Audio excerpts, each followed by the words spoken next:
Students, welcome back on my YouTube channel.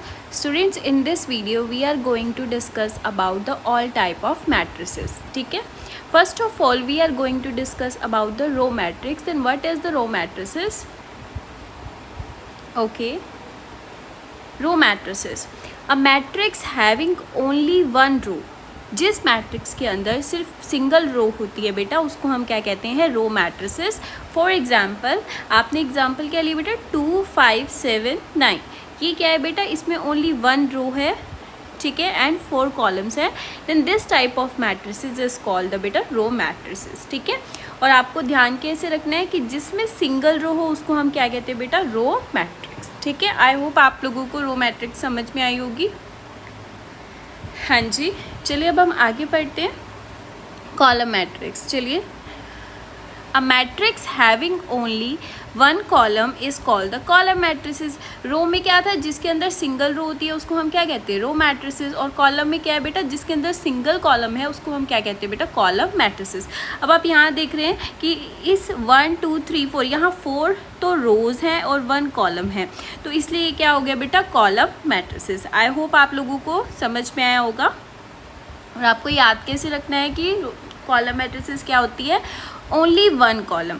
क्या है बेटा? कि कॉलम मैट्रिक्स में एक सिंगल कॉलम होता है और रो मैट्रिसेस में एक सिंगल रो होती है. आपको इससे ये बात ध्यान रखनी है. ठीक है, आगे जो हमारी मैट्रिसेस है वो बेटा क्या है? Rectangular matrices. ठीक है, क्या है? Rectangular matrices. अब रेक्टेंगुलर मैट्रिसेस क्या होती है ये देखते हैं. चलिए, a matrices in which number of rows is not equal number of columns. जिस मैट्रिक्सेस के अंदर नंबर ऑफ रोज और नंबर ऑफ कॉलम्स इक्वल नहीं होते बेटा, उसको हम क्या कहते हैं? Rectangular matrices. जैसे अब आप ये एग्जांपल देख रहे हैं, इस मैट्रिसेस की कितनी रो है? 1 2 रोज हैं, ठीक है, और कॉलम कितने हैं? 1 2 3. हाँ जी, मैं ये कंसीडर करके चल रही हूँ कि आप लोगों को कॉलम्स और रो के बारे में पता है. अगर नहीं पता मैं बता देती हूँ कि जो ये होती है बेटा, इसको हम क्या कहते हैं? हाँ जी, जो ये है इसको हम क्या कहेंगे? रो. ये this is called the second row. और जो कॉलम है उसको हम क्या कहते हैं बेटा? कॉलम के बारे में अभी आपको बताती हूँ कि कॉलम क्या होता है. जो ये 1 और 4 है, पहले इसको इरेज कर लेते हैं.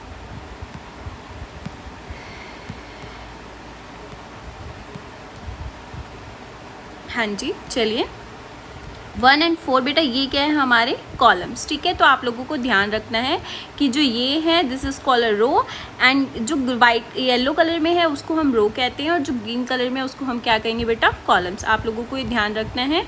चलिए आगे चलते हैं. हाँ जी, अब ये एग्जाम्पल आपको समझ में आ गया होगा. अब नेक्स्ट कौन सी मैट्रिसेस है बेटा? Square matrix. अब स्क्वायर मैट्रिक्स क्या होती है? स्क्वायर से हमें क्या समझ में आ रहा है कि जिसमें number of rose, a matrix having equal number of rose and column, जिसके अंदर इक्वल नंबर ऑफ रोज हो और एक नंबर ऑफ कॉलम्स हो, तो उसको हम क्या कहेंगे बेटा? Square matrices. तो ये एक एग्जाम्पल है इसका, क्योंकि इसमें देखिए 2 रोज हैं और 2 ही इसमें क्या है? कॉलम्स है, तो 2 क्रॉस 2 की बन रही है, तो ये क्या हो जाएगी बेटा? Square matrices. आई होप आप लोगों को इन 4 मैट्रिसेस में कोई भी डाउट नहीं होगा. अगर आपको डाउट हो आप कमेंट सेक्शन में कमेंट करके पूछ सकते हैं. ठीक है, चलिए आगे चलते हैं. हाँ जी, अब आगे नेक्स्ट कौन सी मैट्रिक्स है बेटा? जीरो मैट्रिक्स और अ नल मैट्रिसेस. क्या कहते हैं इस मैट्रिक्स को? जीरो मैट्रिक्स भी बोल सकते हैं और नल मैट्रिक्सेस भी बोल सकते हैं. चलिए, a matrix in which every element is zero. हाँ जी, जिस मैट्रिक्स के अंदर सारे के सारे एलिमेंट जीरो हो जाते हैं तो उसको हम क्या कह देते हैं? नल मैट्रिसेस या जीरो मैट्रिसेस. ये एग्जाम्पल है. देखिए, इसमें सारी की सारी जो एंट्रीज हैं वो जीरो हैं, तो इसलिए this type of matrices called the null matrices और जीरो मैट्रिक्स. ठीक है, चलिए नेक्स्ट मैट्रिक्स देखते हैं. Diagonalizable matrices. अब वो क्या होती है वो देखते हैं. A square matrix. सबसे पहले क्या बोल रहे हैं कि स्क्वायर मैट्रिक्स होनी चाहिए. ठीक है, in which all non diagonal element are zero. जिसके अंदर नॉन डायगोनल एलिमेंट जीरो हैं. ठीक है, और मतलब all non diagonal element are zero. जो नॉन डायगोनल एलिमेंट है वो जीरो है. सबसे पहले हमें ये तो पता होना चाहिए ना कि डायगोनल एलिमेंट होते कौन से हैं. चलिए पहले आपको वो बता देती हूँ. हाँ जी, तो जो ये सारे के सारे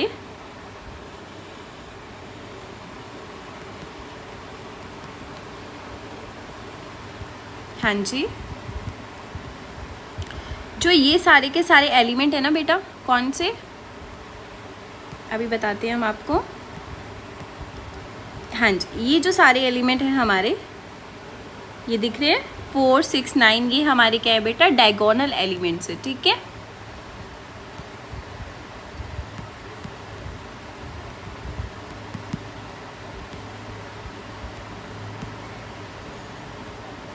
ठीक है। और बाकी ये जो 0, 0, 0, 0 आ रहे हैं, ये हमारे क्या हैं बेटा, नॉन डायगोनल एलिमेंट। तो इस टाइप के मैट्रिक्सेस को हम क्या कहते हैं, डायगोनल मैट्रिसेस, जिसमें क्या हो, सिर्फ जो डायगोनल एलिमेंट है वो ही क्या हो, वैल्यू दे। ठीक है, और बाकी सारी एंट्रीज इसकी क्या होनी चाहिए, 0। नॉन डायगोनल एलिमेंट क्या होनी चाहिए बेटा, 0। अब एक बात ध्यान रखना, ठीक है, ये इंपॉर्टेंट है, मैं जो भी आपको बताऊंगी ध्यान से सुनिएगा आप, कि हमने मैट्रिक्स क्या ली, 0, 0, 0, 0। आपको क्या पता है कि कौन सी मैट्रिसेस, नल मैट्रिसेस है, but this type of matrices also called the diagonal matrices. इस टाइप की मैट्रिक्स को हम डायगोनल मैट्रिसेस भी कह सकते हैं। क्यों, क्योंकि ज़रूरी नहीं है कि नॉन ज़ीरो ही हो, ये ज़ीरो भी तो हो सकता है ना बेटा। ठीक है, तो इस टाइप को मैट्रिक्सेस को भी हम क्या कहेंगे, डायगोनल मैट्रिसेस। आप ये ध्यान रखिएगा। ठीक है, चलिए आगे चलते हैं। नेक्स्ट मैट्रिसेस है हमारी स्केलर मैट्रिसेस। अब स्केलर मैट्रिसेस क्या होती है, अ डायगोनल मैट्रिसेस इन विच, वो डायगोनल मैट्रिसेस जिसके अंदर all the diagonal elements are equal, जिसके अंदर सारे के सारे जो डायगोनल एलिमेंट्स हैं वो इक्वल हो जाते हैं बेटा, तो उसको हम क्या कहते हैं, स्केलर मैट्रिसेस। ठीक है, ध्यान रखिएगा, जिसमें सारे के सारे जो डायगोनल एलिमेंट हैं अगर वो इक्वल हो रहे हैं तो आप क्या बोल देंगे बेटा कि वो कौन सी मैट्रिसेस है, स्केलर मैट्रिसेस। ध्यान रखिएगा कि स्केलर मैट्रिसेस होने के लिए सबसे पहले डायगोनल होनी चाहिए। अगर वो डायगोनल मैट्रिसेस है, ठीक है, और उसके सारे के सारे एलिमेंट क्या है बेटा, इक्वल हैं, तो उसको हम क्या कह देंगे, स्केलर मैट्रिसेस। ठीक है, आई होप आप लोगों को इसमें कोई डाउट नहीं होगा। अगर डाउट हो आप कमेंट सेक्शन में पूछ सकते हैं। हाँ जी, नेक्स्ट है बेटा हमारी identity matrices, is also called a unit matrix. हमारी आइडेंटिटी मैट्रिक्स भी बोल सकते हैं इसको हम, यूनिटरी मैट्रिसेस भी बोल सकते हैं। चलिए देखते हैं क्या है इसकी definition. A diagonal matrices having 1 on the principal diagonal, बेटा प्रिंसिपल डायगोनल में ओनली 1 दिया हो तो उसको हम क्या कह देंगे, आइडेंटिटी मैट्रिसेस। देखिए ये जो डायगोनल है इसमें क्या है, 1 ही आ रहा है, तो this type of matrices called the identity matrices और यूनिटरी मैट्रिसेस। ध्यान रखिएगा बेटा, ये इंपॉर्टेंट मैट्रिसेस हैं। हाँ जी, जो नेक्स्ट मैट्रिक्स है हमारी वो कौन सी है, अपर ट्रायंगुलर मैट्रिसेस। क्या है, अपर ट्रायंगुलर मैट्रिसेस। अब वो क्या होती है देखते हैं। All element below the principal diagonal are 0। Principal diagonal के बिलो के सारे एलिमेंट अगर 0 हो जाते हैं तो उसको हम क्या कह देंगे, अपर ट्रायंगुलर मैट्रिसेस। ठीक है, आप कैसे ध्यान रखेंगे इसे, कि जिस मैट्रिसेस के ऊपर के, ये जो अपर के सारे जो एलिमेंट है वो नॉन ज़ीरो हो, या फिर जो इसके लोअर ये जो मैट्रिसेस है इसके जो डायगोनल के है ना, प्रिंसिपल डायगोनल के लोअर के एलिमेंट हैं अगर वो सारे 0 हो जाएं तो वो क्या होती है, अपर ट्रायंगुलर मैट्रिसेस। आप ध्यान रखिएगा इसका। ठीक है, नेक्स्ट लोअर ट्रायंगुलर मैट्रिसेस क्या होगा, अपर ट्रायंगुलर मैट्रिक्स का अपोजिट होगा। यहाँ पे क्या थे, अपर में लोअर के जो एलिमेंट थे, प्रिंसिपल डायगोनल के लोअर के जो सारे एलिमेंट थे वो 0 थे। अब लोअर ट्रायंगुलर मैट्रिसेस में क्या होगा, all element above the principal diagonal are 0। Principal diagonal के अबव के सारे एलिमेंट क्या हो जाएंगे बेटा, 0 हो जाएंगे। ठीक है, ध्यान रखना है आपने, तो उसको हम क्या कह देंगे, लोअर ट्रायंगुलर मैट्रिसेस। आपने कंफ्यूज नहीं होना बेटा अपर और लोअर ट्रायंगुलर मैट्रिसेस में। ठीक है, नेक्स्ट चलें। हाँ जी बेटा, नेक्स्ट हमारी कौन सी मैट्रिसेस है, सिमेट्रिक मैट्रिसेस। कौन सी मैट्रिक्स है, सिमेट्रिक मैट्रिक्स। देखिए चलिए डेफिनेशन करते हैं इसकी। अ स्क्वायर मैट्रिक्स, एक स्क्वायर मैट्रिसेस है। स्क्वायर मैट्रिसेस क्या होती है, मैंने आपको बताया था, जो number of rows equals to number of columns, दोनों क्या हो, इक्वल हो, तो वो क्या होती है, स्क्वायर मैट्रिसेस होती है। ठीक है, चलिए। हाँ जी, where A transpose equals to A, कि अगर हम मैट्रिसेस का ट्रांसपोज करें, ट्रांसपोज का मतलब क्या होता है बेटा, कि आप उसकी रो को कॉलम में लिख देते हैं। ठीक है, रो को किस में कन्वर्ट कर देते हैं, कॉलम में कर देते हैं, तो वो हमें क्या कहते हैं, ट्रांसपोज। अगर ए ट्रांसपोज ए के इक्वल आ जाता है तो उसको हम क्या कहते हैं बेटा, सिमेट्रिक मैट्रिसेस। अब ये देखते हैं, हमारे पास ये मैट्रिक्स दे रखी है, अगर मैं इसका ट्रांसपोज करती हूँ, ठीक है, ट्रांसपोज का मतलब क्या, कि रो को मैं कॉलम में लिख दूँ, मतलब 2 और 3, यहाँ क्या आएगा 3 and 5। अब आप देख रहे हैं ये दोनों मैट्रिसेस क्या है और ये क्या है, इक्वल है, तो ये this type of matrices called the symmetric matrices. तो इस टाइप की मैट्रिसेस को हम क्या कहते हैं बेटा, सिमेट्रिक मैट्रिसेस। आप ध्यान रखिएगा, ओके। हाँ जी, अब नेक्स्ट चले। नेक्स्ट क्या है बेटा, स्क्यू सिमेट्रिक मैट्रिक्स। अब स्क्वायर मैट्रिक्स, सबसे पहले क्या होना चाहिए, स्क्वायर मैट्रिक्स होनी चाहिए। स्क्वायर मैट्रिसेस है तब हम आगे बात करेंगे, अगर स्क्वायर मैट्रिक्स नहीं है तो हम बात नहीं कर सकते, ठीक है।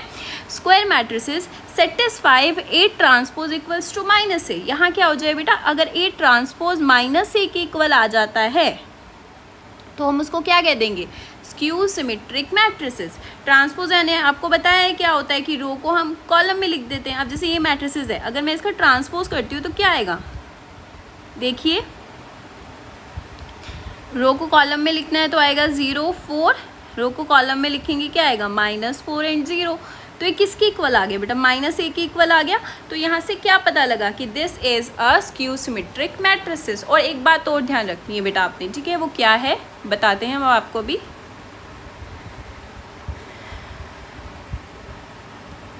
वो ये बात है कि जो स्क्यू सिमेट्रिक मैट्रिक्स होती है ना बेटा, उसके जो डायगोनल एलिमेंट होते हैं ना वो हमेशा 0 होते हैं। ये बात ध्यान रखनी है, जो स्क्यू सिमेट्रिक मैट्रिक्स है उसके डायगोनल एलिमेंट हमेशा 0 होगा, ठीक है। चलें आगे चलिए, ये इंपॉर्टेंट पॉइंट्स हैं कुछ। क्या बोल रहा है वो, order of matrices m into n, where m, देखिए ये m इंटू मैट्रिसेस के ऑर्डर को कैसे डिनोट करते हैं, m इंटू n। जहाँ m क्या होता है बेटा, m होता है number of rose and n क्या होता है नंबर ऑफ कॉलम्स। आपको ये बात ध्यान रखनी है, ठीक है। नेक्स्ट है a square matrix of order n। जो n ऑर्डर की स्क्वायर मैट्रिक्स है उसको हम कैसे लिखते हैं, is written as n cross n। उसको हम कैसे लिखते हैं बेटा, n क्रॉस n, ठीक है। यहाँ ये n क्या है, नंबर ऑफ रोज, और ये वाला n क्या डिनोट कर रहा है, नंबर ऑफ कॉलम्स। हाँ जी, A ट्रांसपोज क्या है, दिस इज AT क्या डिनोट करता है बेटा, transpose of a matrices A। Transpose मैंने आपको बता दिया कि हम रो को किस में कन्वर्ट कर देते बेटा, कॉलम में, ठीक है। हाँ जी आगे चले। अब ध्यान रखिएगा शॉर्ट कि आपने रो में क्या होती है बेटा, 1 रो होती है। कॉलम मैट्रिसेस में क्या होती है, 1 कॉलम होता है। रेक्टेंगल मैट्रिसेस में क्या होता है, number of rows not equals to number of columns, ठीक है। स्क्वायर मैट्रिसेस में क्या होता है कि m equals to n, number of rows equals to number of columns, तो उसको हम क्या कहते हैं बेटा, स्क्वायर मैट्रिसेस। नेक्स्ट है diagonal and scalar matrices. Diagonal और स्केलर मैट्रिसेस क्या होती है, डायगोनल एलिमेंट्स। हाँ जी, जो डायगोनल और स्केलर मैट्रिसेस होती है उसमें क्या होता है, हमेशा डायगोनल एलिमेंट्स होते हैं, और जो नॉन डायगोनल एलिमेंट होते हैं वो हमेशा क्या होते हैं बेटा, 0, है ना। आइडेंटिटी मैट्रिसेस क्या होती है, डायगोनल ऑफ 1। जो डायगोनल एंट्री होती है वो हमेशा क्या होती है, 1 होती है, ठीक है। आपको ये बात ध्यान रखनी है। अगर आपके लिए वीडियो हेल्पफुल है तो मेरे चैनल को लाइक कीजिए, सब्सक्राइब कीजिए। Thank you so much.